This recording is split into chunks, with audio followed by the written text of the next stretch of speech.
l'objectif est atteint sans que nous ayons eu à tirer.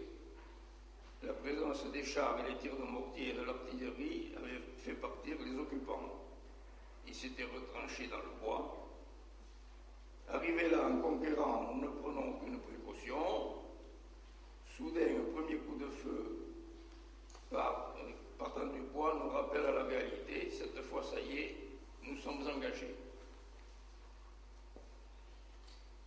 Le baptême du feu, le mien, je ne sais pas les autres qui leur est arrivé, mais moi voilà ce qui m'est arrivé. Notre groupe est installé derrière le talus qui borde la route descendant vers le village de Brinchelbach, au carrefour, à côté de la maison douanière. À proximité du monument aux morts allemands de 14-18. Mon chef de groupe me demande d'aller avec lui repérer une position plus avancée. D'un bond, nous traversons la route et nous aplatissons dans le fossé profond de seulement quelques centimètres. Les sentinelles allemandes déclenchent aussitôt sur nous un feu très nourri de leurs armes automatiques. Les balles passent très près au-dessus de nous et se plantent dans le goudron de la route. Ça commençait à chauffer là. Notre situation est vraiment inconfortable. Pour un baptême du feu, nous sommes servis. Profitant d'une petite accalmie, nous rejoignons le groupe derrière le talus protecteur.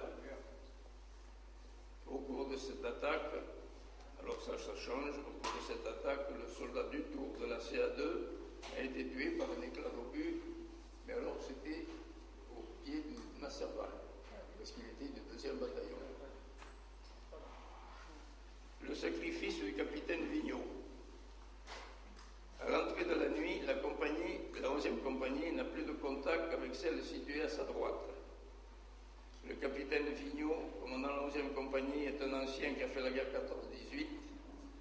Il décide d'aller lui-même refaire la liaison, prétendant que ses hommes n'étaient pas suffisamment aguerris pour une telle mission.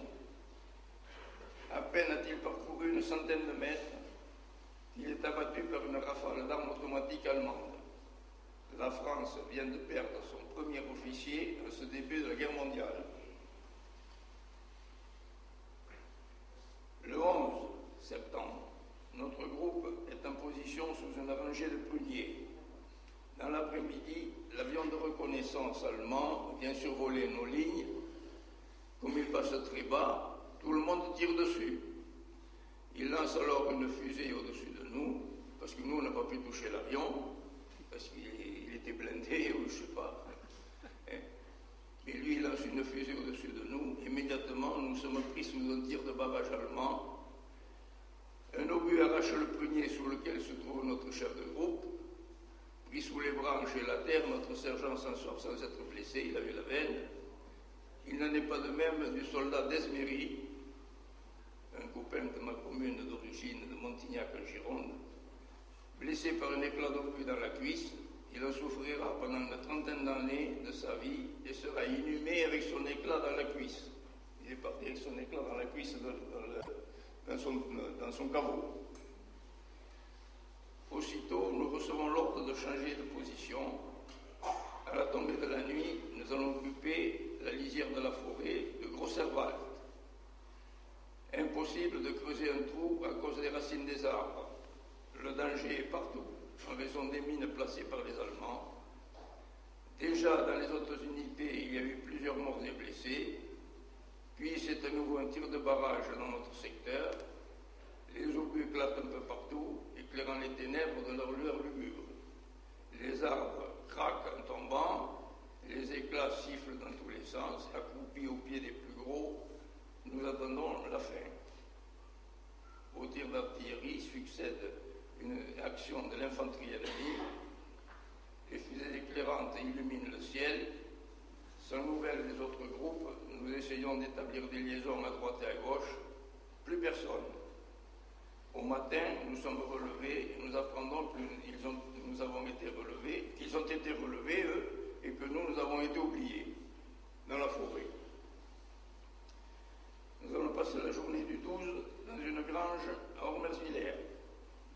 Le même soir, nous apprenons la mort du sous-lieutenant Brodin, tué à la tête de ses hommes alors qu'il se lançait passer à l'assaut d'un nid de résistance ennemie. C'était le premier Saint-Cyrien tué au combat au début de cette Deuxième Guerre mondiale. Nous n'avons que des exceptions dans notre régiment. Le 13, notre section s'installe sur le plateau qui domine le village de Brinchelbach. Nous creusons nos trous sous des gros cerisiers. Notre groupe est sur une légère pente. Nos trous sont peu profonds, car nous sommes sur des rochers. Nous émergeons de nos trous même couchés. Dans la nuit, nous subissons un nouveau tir de barrage. Les obus passent à quelques mètres au-dessus de nous et vont exploser dans le fond du ravin. Notre position en pente nous a sauvés.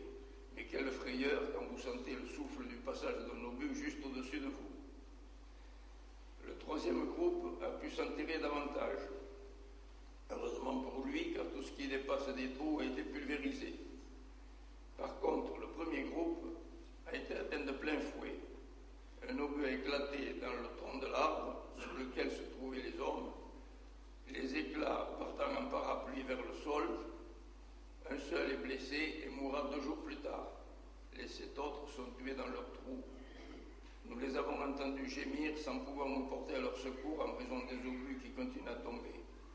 Au lever du jour, quand le tir s'arrête, ils avaient fini de vivre. Dans le bois, alors ce même jour, dans le bois de Nasserval, le soldat Rambaud est blessé par des éclats d'obus au pied et au bras droit. Le 15, nous allons occuper les premières lignes à la corne est du bois d'Acheval, côte 329. Nous sommes bien abrités dans des trous profonds, mais un autre ennemi nous assaille, c'est la pluie.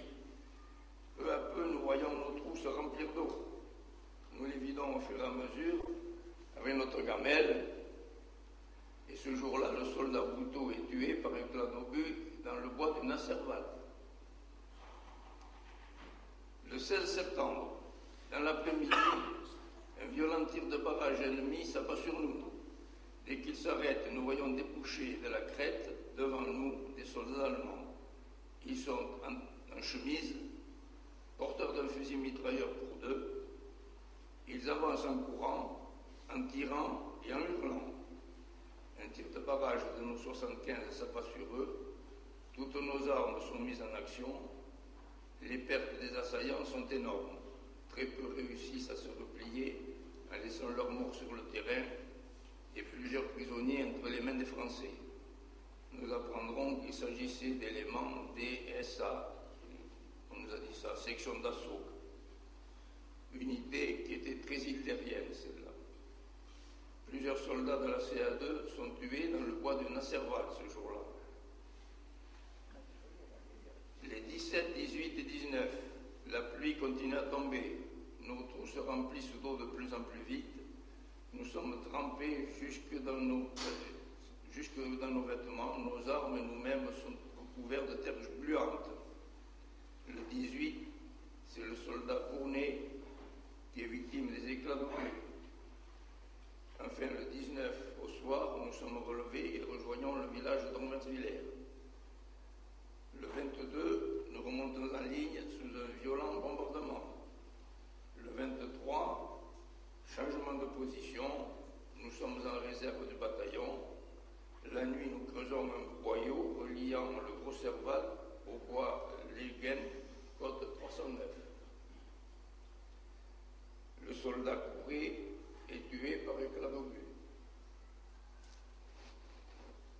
Le 27, nous relevons le 126e Héry sur le plateau, à 1 kilomètre au sud d'Alteil.